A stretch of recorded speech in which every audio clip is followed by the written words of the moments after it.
आज की इस वीडियो में हम सादा प्लाजो पैंट की कटिंग और स्टिचिंग करने वाले हैं। तो इसके लिए हमने यहाँ पर ये फैब्रिक लिया है। ये हमारे पास 4 लेयर में फोल्डेड है। इस साइड से इसकी बंद वाली साइड है और इस साइड से इसकी खुली वाली साइड है। तो यहाँ पर आप देख सकते हैं 1 2 3 और 4 लेयर में हमने इसे बिछा के रखा है। बंद वाली साइड को हम अपनी तरफ रखेंगे। तो देखिए यहाँ पर हमने इसे इतना फोल्ड करके रखा है, जितना हमें चाहिए उतना हमने फोल्ड करके रख लिया है यहाँ से। तो लगभग 13 इंच हमने रखा है यहाँ पर। अब यहाँ से हम इसकी मार्किंग करेंगे। बंद वाली साइड हमारी तरफ ही है इसकी। और सबसे पहले बॉटम की तरफ से जितना भी आप फोल्ड करना चाहें उतना आप मार्जिन रख लें। 2 या 2.5 इंच तक आप रख सकते हैं। तो यहाँ पर हम 2.5 इंच मार्जिन रख रहे हैं बॉटम साइड में फोल्ड करने के लिए। तो यहाँ पर हमने मार्किंग कर ली है। तो यहाँ से सीधी लाइन ड्रॉ कर लेते हैं। अब इस लाइन के ऊपर की तरफ हम प्लाजो की लेंथ के लिए मार्किंग करेंगे। जितनी भी आपकी लेंथ हो प्लाजो की उसकी आप मार्किंग कर लें। तो हमारे पास यहाँ पर प्लाजो की तैयार लेंथ 33 इंच है। तो इस निशान से हम ऊपर की तरफ 33 इंच पर निशान लगाएंगे और यहाँ से सीधी लाइन ड्रॉ कर लेते हैं। तो ये हमने लेंथ के लिए मार्किंग कर ली है यहाँ पर। अब ऊपर की तरफ वेस्ट राउंड में हम इलास्टिक इंसर्ट करने वाले हैं। तो उसके लिए भी हम यहाँ पर मार्जिन छोड़ेंगे। तो इस लाइन के ऊपर की तरफ हम 2.5 इंच पर निशान लगा रहे हैं। 1.5 इंच ही चौड़ा हम इसमें इलास्टिक इंसर्ट करने वाले हैं। इसके लिए 2.5 इंच हम मार्जिन छोड़ रहे हैं। तो आप अपने अकॉर्डिंग जितना भी इलास्टिक इंसर्ट करना चाहते हैं उसकी चौड़ाई के अकॉर्डिंग आप मार्जिन छोड़ दें ऊपर की तरफ। अब यहाँ से हम आसन के लिए मार्क करेंगे। तो इस लाइन से नीचे की तरफ हम मार्क करेंगे। हिप राउंड का 4th करेंगे। तो हिप राउंड का 4th हमारे पास 9.75 इंच आ गया है।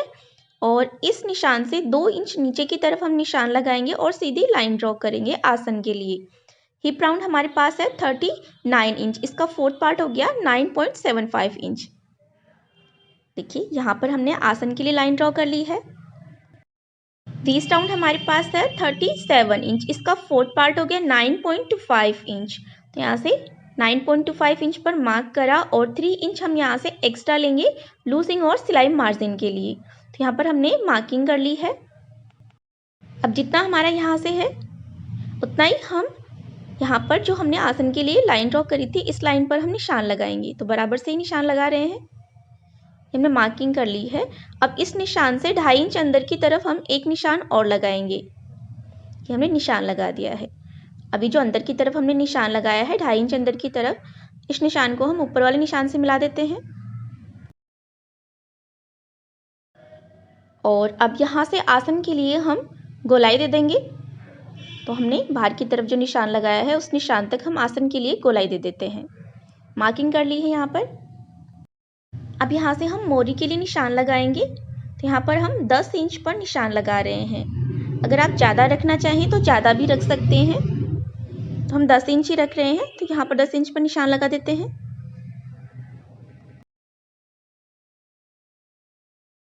ये हमने मार्किंग कर ली है। अब हम लेग कर्व स्केल की हेल्प से इस निशान को इस निशान से मिला देंगे। इसे हम शेप पट्टी भी कहते हैं। यहाँ से हम इस निशान को मिला देते हैं।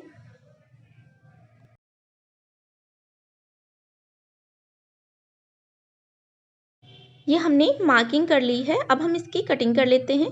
तो यहाँ से थोड़ा सा सिलाई मार्जिन छोड़ते हुए हम इसे कट कर लेंगे। जितना भी आप सिलाई में दबाना चाहें कपड़ा उतना आप छोड़ दें और कट कर लें।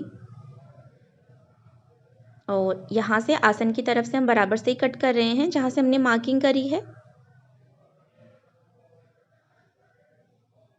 इस साइड से भी हम एक्स्ट्रा कपड़े को निकाल देते हैं। तो ये हमने इसकी कटिंग कर ली है। एक्स्ट्रा कपड़े को साइड में कर देते हैं। तो ये हमने 2 पीस निकाल लिए हैं दोनों साइड के लिए। देखिए यहाँ पर हमारे पास 2 पीस आ गए हैं। अब हम इसकी सिलाई करेंगे।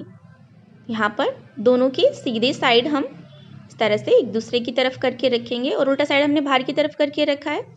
बराबर से सेट करके रखेंगे और सबसे पहले हम आसन की सिलाई लगा लेते हैं। तो यहाँ से इस तरह से हम इस साइड भी और इस साइड भी आसन की सिलाई लगा लेते हैं पहले।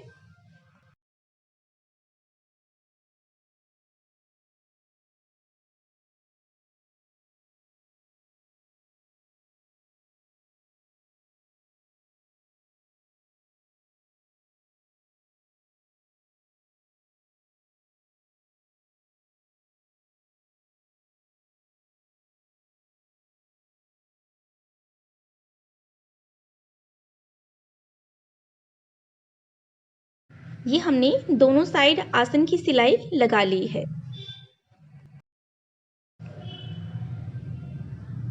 अब हम इस पर यहाँ से अंदर की तरफ से इसके ऊपर सिलाई लगा लेते हैं।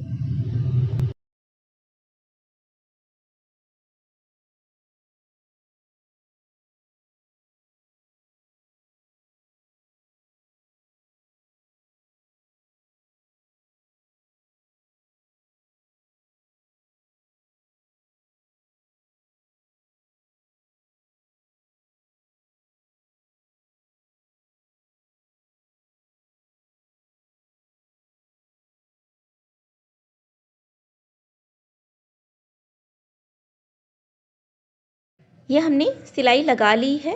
अब बॉटम साइड से हमने जो मार्जिन रखा था 2.5 इंच का, उतना फैब्रिक हम इस तरह से डबल फोल्ड करके इसके ऊपर सिलाई लगा लेंगे। तो इस तरह से हम इसे डबल फोल्ड करेंगे और जितना हमने मार्जिन रखा है उतना कपड़ा हम फोल्ड करके इस पर सिलाई लगा देते हैं।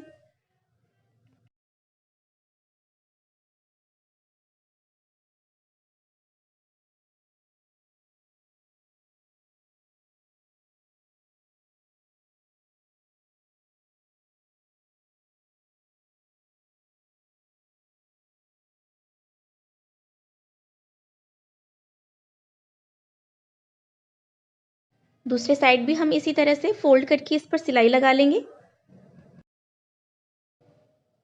ये हमने दोनों साइड इसके ऊपर फोल्ड करके सिलाई लगा ली है। अब हम इलास्टिक के लिए यहाँ पर केसिंग बनाएंगे। तो यहाँ पर भी हमने 2.5 इंच मार्जिन रखा था ऊपर की तरफ।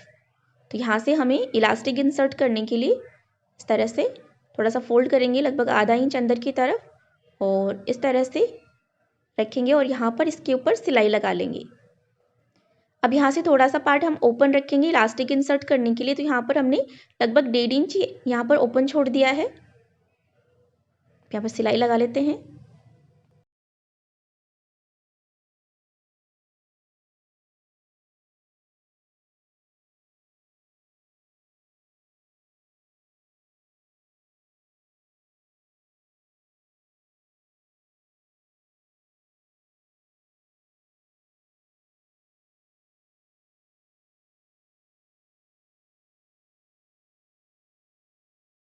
ये हमने सिलाई लगा ली है। अब यहाँ पर इलास्टिक इंसर्ट करने के लिए जो हमने जगह छोड़ी थी, यहाँ से सेफ्टी पिन की हेल्प से हम इसमें इलास्टिक इंसर्ट कर लेते हैं। इलास्टिक हमने वेस्ट राउंड से 3 इंच कम कट करा है। यहाँ पर हमने 34 इंच लेंथ में इलास्टिक कट करा है।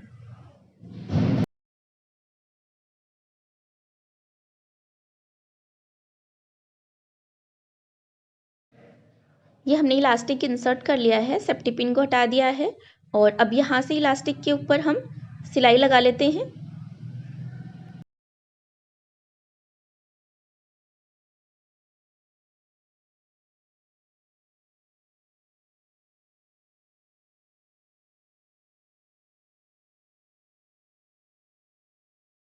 ये हमने इलास्टिक पर सिलाई लगा ली है।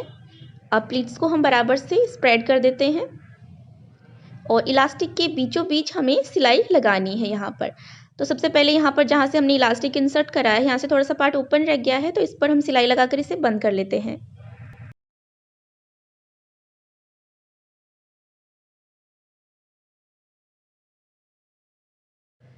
अब हम इलास्टिक के बिल्कुल बीचों बीच सिलाई लगाएंगे। तो इस तरह से हमें इलास्टिक को खींचते हुए इसके ऊपर सिलाई लगानी है। तो इस तरह से हाथ से दोनों साइड से इलास्टिक को पकड़ेंगे, खींचेंगे और सिलाई लगाएंगे।